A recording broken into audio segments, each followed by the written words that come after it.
I'm leaving you and I've already sold the house to move in with my new guy. Good luck finding a place. My name's Damon. I'm 45. Been running international business consulting out of Seattle for the past 12 years. That call came through while I was sitting in a glass conference room overlooking Dubai's skyline, finalizing a partnership deal worth more than most people see in a lifetime. The voice on the other end belonged to my wife of 14 years. Her tone wasn't sad or apologetic. It was smug. Trisha had been acting different for months. The way she guarded her phone like it held state secrets. The sudden interest in yoga classes that ran late into the evening. Those work events that seemed to multiply every week. I'd noticed, but I'd kept quiet. That's how I handle things. Watch. Listen. Think. But this call? This was something else entirely. Did you hear me, Damon? She continued, her voice cutting through the static. I said I sold the house. The papers are already signed. Jeremy and I found a place in Bellevue, much nicer neighborhood. Jeremy, so that was his name. The guy she'd been sneaking around with while I was traveling for work, building the life she was now dismantling. I leaned back in my chair watching the evening prayer call echo across the city below. My business partner, Hassan, was reviewing contracts at the other end of the table, pretending not to listen. The irony wasn't lost on me. Here I was, securing a deal that would set us up financially for years, while my wife was back home burning down everything we'd built together. You still there? Trisha's voice had an edge now, like she was disappointed I wasn't screaming or begging. I smiled, though she couldn't see it. Yeah, I'm here. Well, don't you have anything to say? I looked out at the construction cranes dotting the horizon, each one reaching toward something bigger. Just wait and see. She laughed. Actually laughed. Wait and see what? You're stuck in Dubai for another week. By the time you get back, we'll be moved out and you'll be homeless. Maybe next time you'll think twice before putting work before your marriage. The line went dead. Hassan looked up from his papers. Everything all right, my friend? I set the phone down and reached for my briefcase. Just my wife making some interesting business decisions. What Trisha didn't know was that I'd been making some business decisions of my own. 3 months ago, when she started pushing me to sign new title paperwork putting the house solely in her name for tax advantages, I'd gotten curious. Curious enough to hire a private attorney. Curious enough to quietly block the transfer. The house was still mine. Every square foot of it. I met Trisha when I was 31 and she was 26. She worked at a marketing firm downtown. Had this way of lighting up a room when she walked in. I was building my consulting business from nothing, working 18-hour days, living off coffee and determination. She said she admired my drive. Said she wanted to build something together. For the first few years we did. She helped me set up client presentations, organized my travel schedule, even suggested the house in Queen Anne we eventually bought. It was a 1920s craftsman with original hardwood floors and a view of Elliott Bay. We put 20% down and spent weekends painting walls, refinishing the basement, planting a garden she swore she'd maintain. My dad had always told me, son, when you find someone who wants to build with you, hold on to them. I thought I had. The cracks started showing around year 10. My business was taking off, which meant more travel, longer hours, bigger deals. Trisha complained I was never home. But when I suggested she come on trips with me, she always had an excuse. Her job was too demanding. Her sister needed help with the kids. Her yoga instructor was starting a new program. I started noticing small things. The way she'd step into the other room when her phone rang. How she'd come home from girls' nights smelling like cologne that wasn't mine. The credit card statements showing charges at restaurants I'd never been to, at times when she said she was working late. 6 months ago, she brought up the house paperwork. Said her accountant recommended putting it in her name only for tax purposes.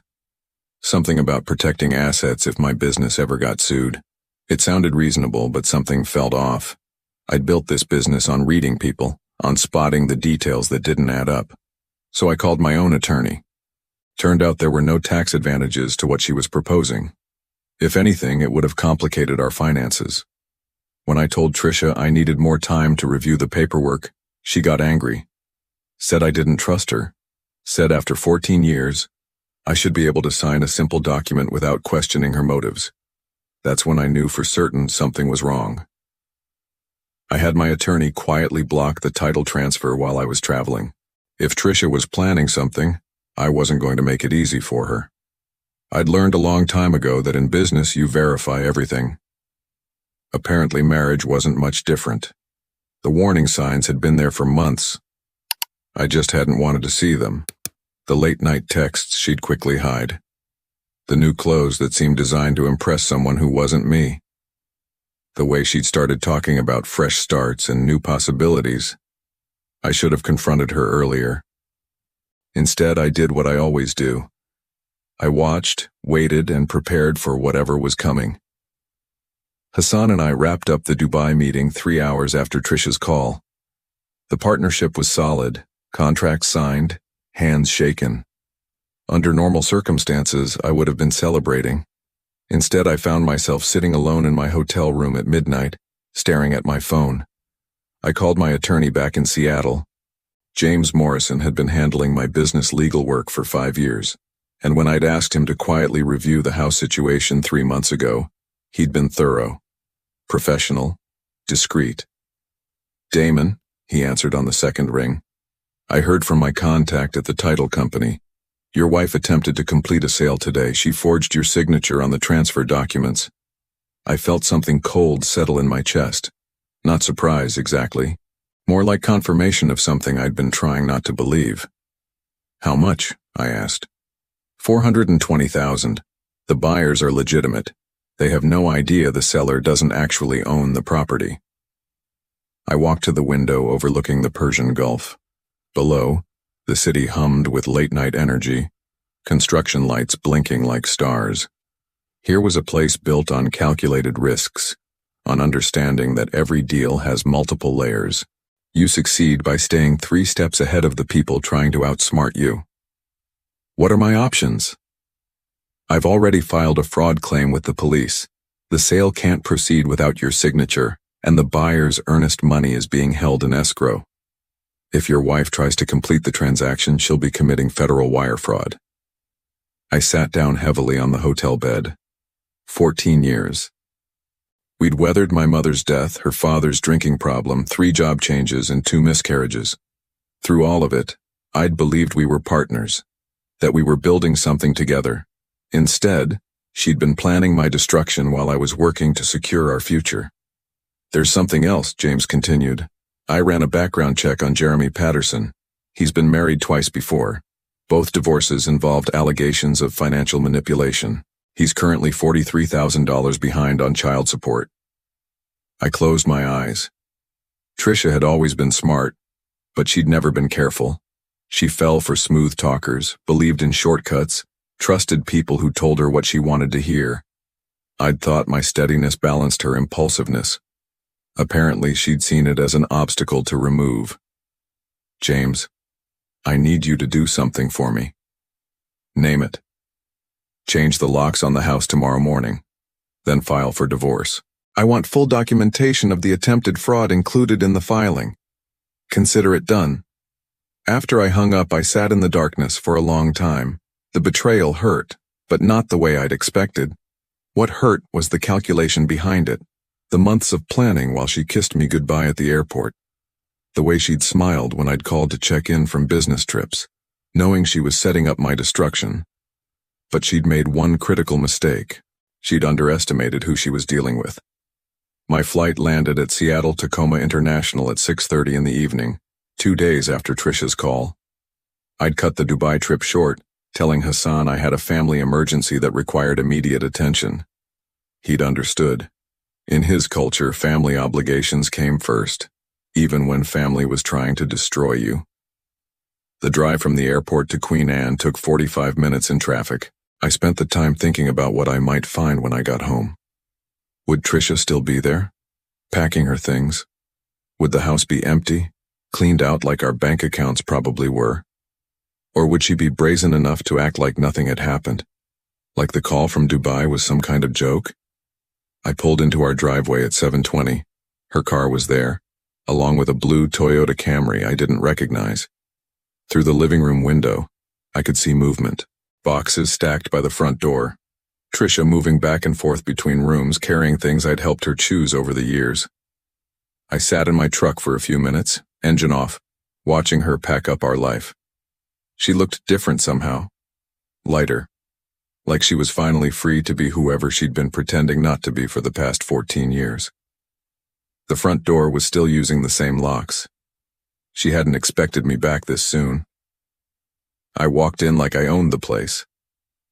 Which, legally speaking, I did. Trisha was in the kitchen wrapping our good dishes in newspaper. She looked up when she heard my footsteps, and for just a second, I saw something that might have been fear flicker across her face. Then she composed herself, went back to wrapping plates. "You're early," she said, not looking at me. Flight got bumped up.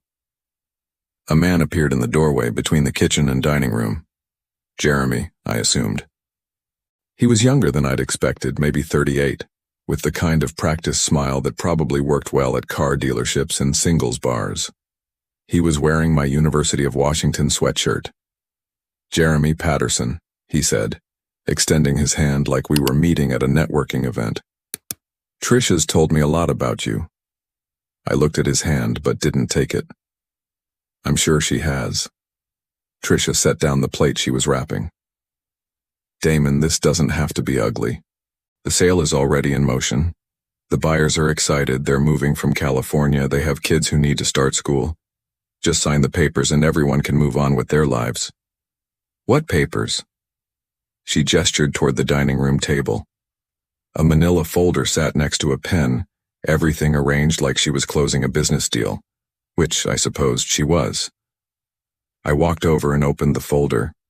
Transfer documents, all filled out except for my signature line. My name was already typed in Trisha's handwriting on several pages, but the actual signatures were blank. She'd learned from her first mistake. "You know," I said, closing the folder, "it's interesting. I just spent the last week negotiating a contract worth more money than this house will ever be worth. You know what the key to successful negotiation is?" Jeremy shifted uncomfortably. Trisha crossed her arms. "Information," I continued, "knowing exactly what you have, what the other party has, and what everybody really wants." I pulled out my phone and showed them a text message from James Morrison, time-stamped 30 minutes ago. "Fraud claim filed, escrow frozen, buyers notified of title issues." Trisha's face went pale. "What did you do?" "I protected my assets. Turns out you can't sell a house you don't own. And forging someone's signature? That's a felony." Jeremy was already backing toward the door. "Look, man, I didn't know about any of this. Trisha said you guys had worked everything out." "Jeremy," Trisha's voice was sharp, "don't leave." But Jeremy was already grabbing his jacket. "Call me when you get this sorted out." He was gone before Trisha could respond. She turned back to me, anger replacing the fear in her eyes. "You bastard. You ruined everything." "No," I said quietly. "You did that when you decided to steal from me." After Jeremy left, Trisha and I stood in our kitchen facing each other like strangers. 14 years of marriage, and it had come to this. Her trying to steal my house while I was working to build our future. Me catching her in the act and stopping her cold. "How long have you been planning this?" I asked. She leaned against the counter, arms still crossed. "Does it matter?" "It matters to me." She was quiet for a long moment, then laughed bitterly. "You really want to know? Fine. I started thinking about leaving you 2 years ago, when you missed my birthday because you were in Singapore, when you chose a client dinner over my sister's wedding reception, when you spent our entire vacation in Costa Rica on conference calls. So you decided to rob me. I decided to take what I deserved. Do you know how many evenings I sat alone in this house while you were building your precious business? How many times I went to events by myself because you were too busy to come with me?" I thought about the evenings she'd described, the events she'd attended alone. "How many of those events did you actually go to alone?" Her face flushed. What's that supposed to mean? It means I hired a private investigator 3 months ago, Tricia. I know about Jeremy. I know about the others before Jeremy. I know about the credit cards you opened in my name, the ones you used to pay for hotel rooms and expensive dinners with men who weren't your husband. The color drained from her face. You had me followed? I protected myself. Same way I protect my business. By getting all the facts before making important decisions. I pulled out a manila envelope from my briefcase and set it on the counter between us. Credit card statements, hotel receipts, photos, text message records, everything documented and ready for divorce court. She opened the envelope with shaking hands, flipped through a few pages, then closed it. How long have you known? I suspected for months. I knew for certain 3 weeks ago. Why didn't you say anything? Because I wanted to see how far you'd go. She slumped against the counter. You're going to destroy me, aren't you? I'm going to protect myself. There's a difference. My phone buzzed. Text message from James Morrison. Police report filed. Detective assigned. They want to interview you tomorrow morning. I showed Tricia the message. The fraud charges are moving forward.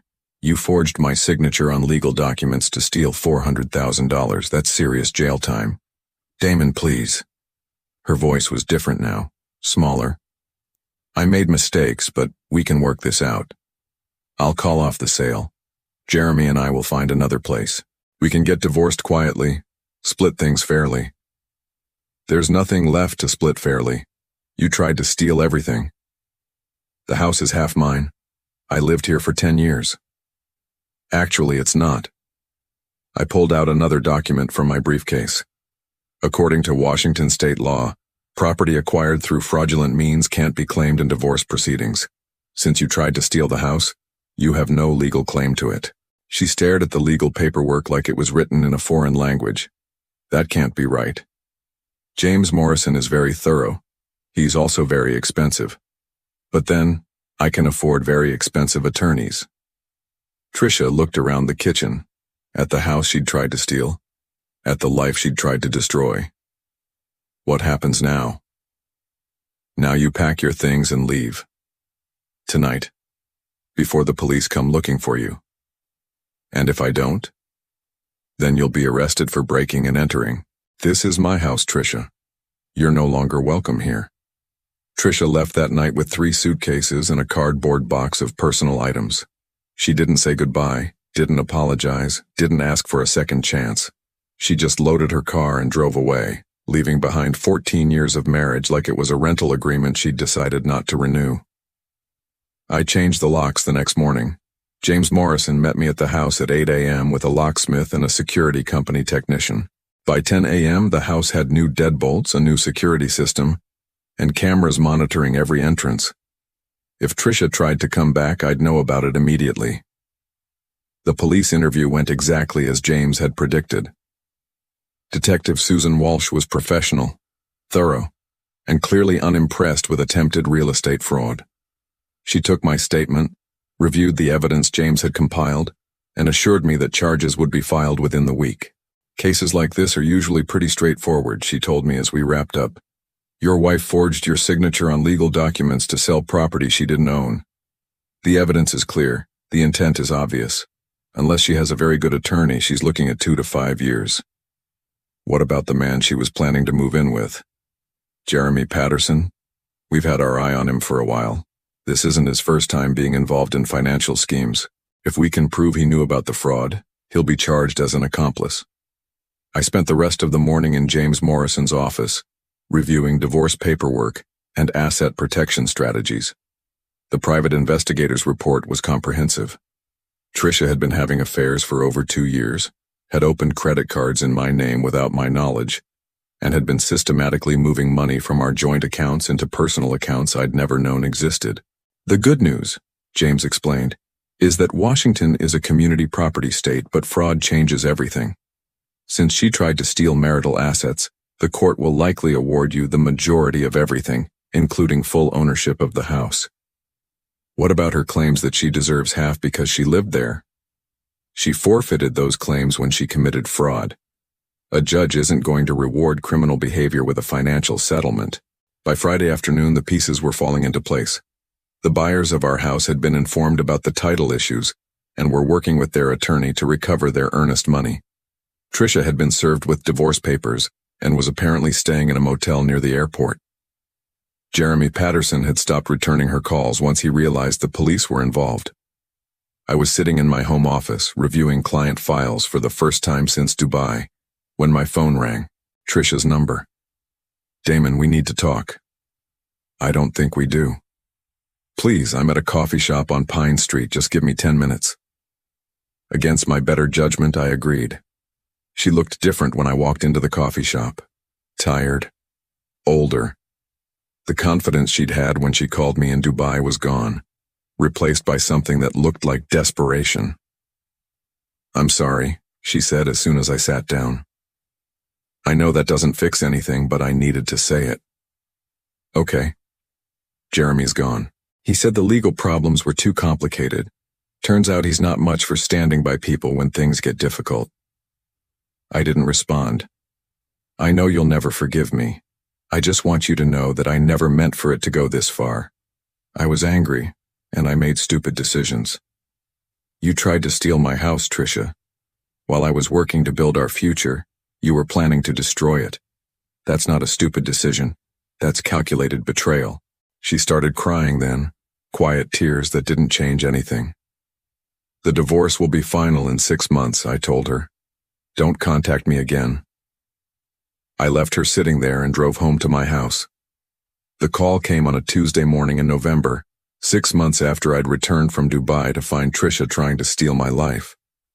Detective Walsh's voice was matter-of-fact, professional.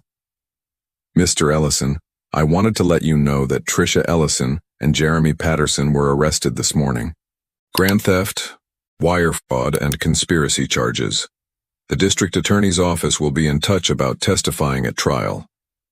I was sitting in my home office, the same room where I'd taken Tricia's smug phone call from Dubai. Outside my window, Elliott Bay sparkled in the morning sun. The house was quiet, peaceful in a way it hadn't been for years. "What changed?" I asked. "I thought they needed more evidence."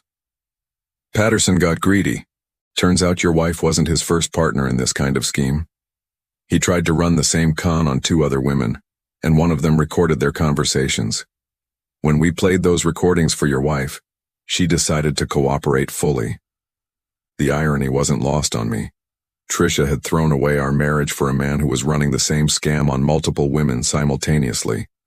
She'd thought she was special, thought Jeremy had chosen her out of love. Instead, she'd been just another mark in his ongoing fraud operation. "The trial is scheduled for February. Are you willing to testify?" "Absolutely."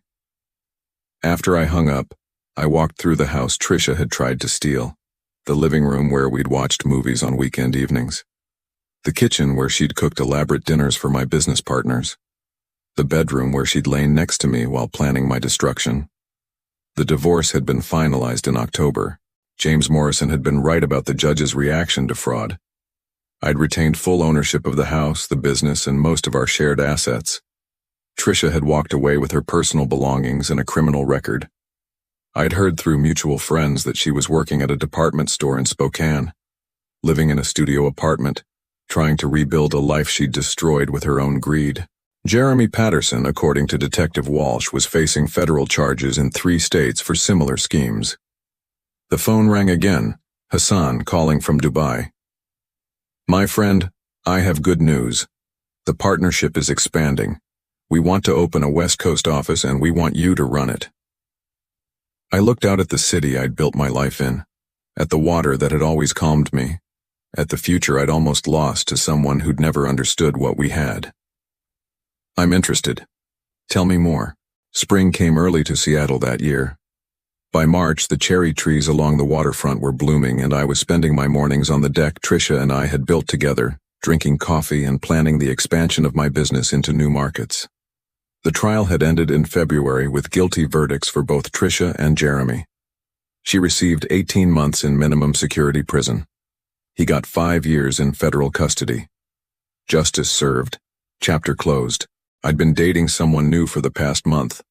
Claire was an architect I'd met through Hassan's wife, someone who understood the demands of building something meaningful and didn't see ambition as betrayal.